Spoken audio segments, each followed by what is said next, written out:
Halo, selamat datang di channel Dre, tempat Anda bisa menemukan cerita-cerita unik dari seluruh dunia. Di channel ini, Anda akan mendengar cerita-cerita menarik, menginspirasi, dan kadang-kadang menyeramkan yang mungkin belum pernah Anda dengar sebelumnya. Jadi, jika Anda suka cerita-cerita unik, jangan lupa untuk subscribe, like, dan share channel ini. Dan sekarang, mari kita mulai dengan cerita unik pertama kita hari ini. Assalamualaikum warahmatullahi wabarakatuh. Selamat datang di channel Dre, tempat di mana kita akan bersama-sama menelusuri kisah-kisah penuh hikmah dari sejarah Islam. Dari kehidupan para nabi, sahabat, hingga tokoh-tokoh penting lainnya, setiap cerita yang kami sajikan akan memberikan inspirasi dan pelajaran berharga untuk kita semua. Mari kita mulai perjalanan ini dengan hati yang tenang dan pikiran yang terbuka, untuk menggali makna yang lebih dalam dari setiap kisah. Di antara hal gaib yang wajib diimani keberadaannya oleh umat Islam adalah malaikat. Mereka merupakan makhluk yang diciptakan Allah Subhanahu wa Ta'ala untuk menjalankan perintah dalam mengurus segala perkara. Adapun kaum muslim banyak mengenal 10 nama malaikat. Apa saja tugas mereka?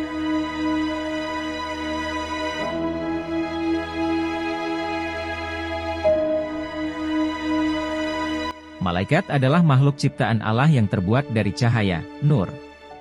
Karena asal penciptaan mereka dari cahaya, malaikat mewarisi sifat-sifat cahaya, yaitu tidak dapat dilihat oleh mata manusia dan memiliki kemampuan bergerak dengan kecepatan yang sangat tinggi, bahkan secepat cahaya itu sendiri. Rasulullah Shallallahu Alaihi Wasallam melalui sabdanya telah mengonfirmasi asal penciptaan malaikat ini dengan bersabda, malaikat diciptakan dari cahaya, jin diciptakan dari nyala api, dan Adam diciptakan dari apa yang telah disifatkan kepada kalian. HR Muslim. Dari sini, kita memahami bahwa malaikat memiliki keistimewaan yang luar biasa dalam hal kecepatan dan kemurnian, sesuai dengan asal penciptaan mereka. Mereka selalu menjalankan tugas yang diberikan oleh Allah Subhanahu wa Ta'ala dengan sempurna dan tanpa henti. KH Nasaruddin Umar dalam bukunya Menelisik Hakikat Silaturahim menyebutkan bahwa jumlah malaikat sangatlah banyak, bahkan lebih banyak dari populasi manusia. Setiap malaikat memiliki tugasnya masing-masing. Di antara malaikat-malaikat tersebut, terdapat 10 yang dianggap utama. Berikut adalah tugas dari 10 malaikat utama menurut tafsir Al-Asas oleh Haji Darwis Abu Ubaidah. Jibril adalah malaikat yang bertugas menyampaikan wahyu dari Allah Subhanahu wa Ta'ala kepada para nabi. Ia dikenal dengan berbagai sebutan, seperti Ruhul Kudus, yang disebutkan dalam surat Al-Baqarah ayat 87, Ruhul Amin, dalam surat Asy-Syu'ara ayat 192-194, dan Namus, yang terdapat dalam sebuah hadits Nabi Shallallahu Alaihi Wasallam yang diriwayatkan oleh Aisyah. Nama Jibril sendiri secara eksplisit termaktub dalam Al-Quran, tepatnya dalam surat Al-Baqarah ayat 97-98, katakanlah, Nabi Muhammad, siapa yang menjadi musuh Jibril?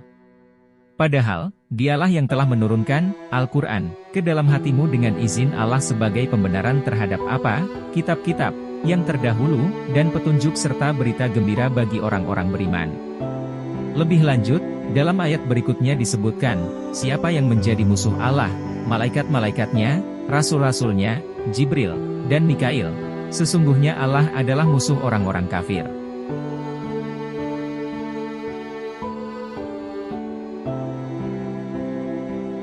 2. Mikail ditugaskan olehnya untuk mengatur urusan hujan serta tumbuh-tumbuhan sesuai yang ditentukan Allah Subhanahu wa Ta'ala. Selain itu, malaikat Mikail bertugas memberi rezeki kepada manusia yang telah diurus olehnya. Penyebutan nama Mikail tercantum dalam surat Al-Baqarah ayat 98. 3. Israfil. Israfil diberi tugas untuk meniup trompet sangkakala yang kelak akan ditiup pada hari kiamat. Jumlah tiupan yang dilakukan oleh malaikat Israfil sebanyak 3 kali. Tiupan pertama menimbulkan ketakutan, tiupan kedua mematikan semua makhluk, dan tiupan ketiga membangkitkan kembali semua makhluk. 4. Israel. Malaikat Israel dikenal dengan tugasnya yakni mencabut nyawa semua makhluk Allah Subhanahu wa Ta'ala yang bernyawa. Sebagaimana disebutkan Nabi Shallallahu Alaihi Wasallam dalam hadits dari Abu Umamah, dan sesungguhnya Allah telah mewakilkan kepada malaikat maut untuk mengambil, mencabut, semua arwah kecuali bagi orang yang mati syahid di laut, karena Allah yang langsung mengambil arwah-arwah mereka.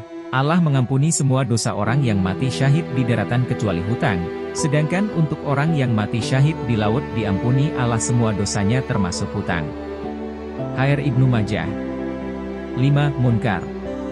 Bertugas menanyakan dan memeriksa manusia di alam kubur mengenai amal perbuatan mereka ketika masih hidup di dunia.